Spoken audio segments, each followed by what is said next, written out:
course, is a shame, but has he got one eye on a return? We sent Martin out to Germany to have a little find out.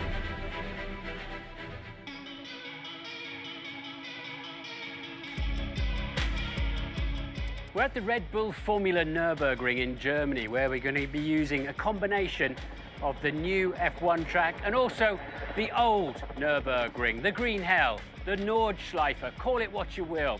15.7 miles, at least 77 corners, depending on how you count them. Back in the day, it was an incredible challenge for both driver and machine. Today, I'm going to be driving a Ford GT.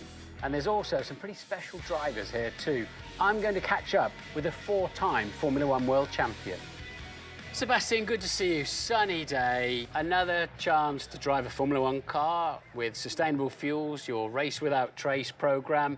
The goal is to show people that we can have fun and we don't have to steer the conversation in a way where it's like, it's not going to be fun, it's going to be worse, can't afford to do this and that anymore. Away from that and towards we can continue all the great things and we can continue to do even greater things, but do it in a responsible fashion. So you've got the new lightweight here car, and are you staying race fit? I mean, you'll come back, won't you? I can't say no, because you don't know. I can't exclude it, but it probably will depend much on when, and obviously it's not endless, because at 36 it's not like, yeah, in 10 years' time, maybe I think about it. Then time has passed, but it will depend on the challenge, the situation, whatever. But it's not in my head right now. So at home, are you surrounded by your trophies? When you look back on your career, do you think, well done, Seb? No. I don't know, but I never, like in my home, I don't have a single, I have one trophy in the house, which is the World Championship in 2010. Sebastian Vettel, you are the world champion! You are the man! Then I have a room where all the trophies are, and I managed to tidy it up this year and put everything in place, because it was just in boxes and put to the side. I mean, I did have a little bit of time the last couple of years because I didn't get much more new trophies. You won 4 consecutive world championships, and we're just watching Max. He looks inevitable to win his third. Number 3, yeah. What does it take mentally and physically to keep winning championships like that? Balance, I think it's a state of mind more than anything else. I mean, yes, you need to be fit, sure. But I would say it's so many things that need to come together with the run he had now, which is incredible.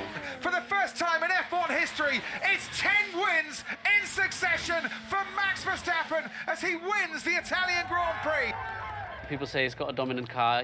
He might have, he has a very good car. But also for the team, the job they're pulling off every weekend, it's incredible. And you see other drivers, they're just not as consistent. I mean, everybody should get up and applaud. I know that people don't like to see the same guy winning and so on. It was, with Michael it was like that, and I don't know, it was with Lewis, yeah. with myself for a short time, and now with Max. But you cannot... Enjoy the excellence, I would say. Yeah, exactly. You cannot appreciate the excellence enough. How good is Max, would you say, compared to... You've driven against some of the best racing drivers in history. But yeah. Where do you think he places? Very high, and the beauty of it is they're all different. Yeah. You cannot compare Max to Lewis. There's not one formula, one recipe to success. Lewis has demonstrated he's the best there's ever been. Max is demonstrating at the minute that he's pulling off something that's never been done before. What an unbelievable race again. That was very lovely again. I think Max is a great driver. He's able to adapt very quickly. He's able to be comfortable in the uncomfortable. He's learned and understood, I think, the sport, and he will get better in that regard, providing he's paying attention.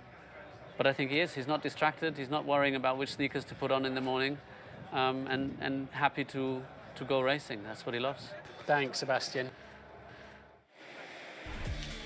Well, it's a fascinating interview, that. We'll talk about whether we think he might come back in a moment, but these are the drivers who retired and did come back. And you've got to be a big name to do so. Fernando Alonso did it when he disappeared after racing a few other Formulae and in particular do, the Indy, or have a go for the Indy 500. He also wanted to go for Le Mans as well, came back for 2021 in Bahrain. Niki Lauda did it. His hero, Michael Schumacher, did it. It didn't perhaps work out the way he would have liked. Kimi Räikkönen, Alan Jones, and of course, Nigel Mansell, after he'd won the title in 1992, he went off, won the IndyCar Series, came third in the Indy 500, and then came back in that tragic season in 1994 for Williams and helped, along with David Coulthard, as they tried to rebuild alongside Damon Hill after the death of Ayrton Senna. What's your hunch? What do you think the future holds for Sebastian Vettel? Do you think he's the kind of person that will come back? What did you get from that? They're all world champions that came back on that list. And when I asked him that question, I expected him to bat it completely away and go, no, I'm done, thank you. I'm in my camper van.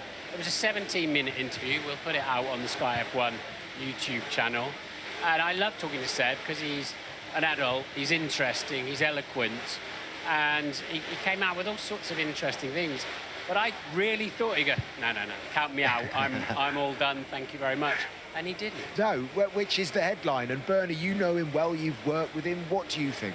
Well, I don't know, because my last weekend on the pit wall was the weekend he announced his retirement, so we didn't have loads of time to discuss it at that point. But the drivers have this hunger that they don't give up easily, and a few years maybe at home, suddenly that'll creep back in, that desire to be competitive. Maybe F1 will do more in the sustainable futures, and that'll be like a little eye-opener to come back into it. Long time retired, aren't you? That's the thing. They get bored, they come back. There's always another itch to scratch. Well, in an athlete's life, you retire fairly early, and so you still have tons of energy and time, and you then fall into your hobbies.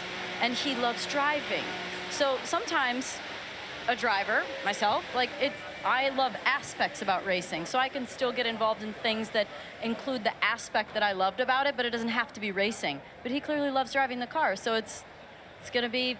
Well, you might be back. Yeah, it might be back. You're golf and wine, aren't you? They're your hobbies, aren't they? And a few other things. Golf and wine and skiing now, too. Okay. A new hobby. All right. We know how important sim work is, particularly when we get into these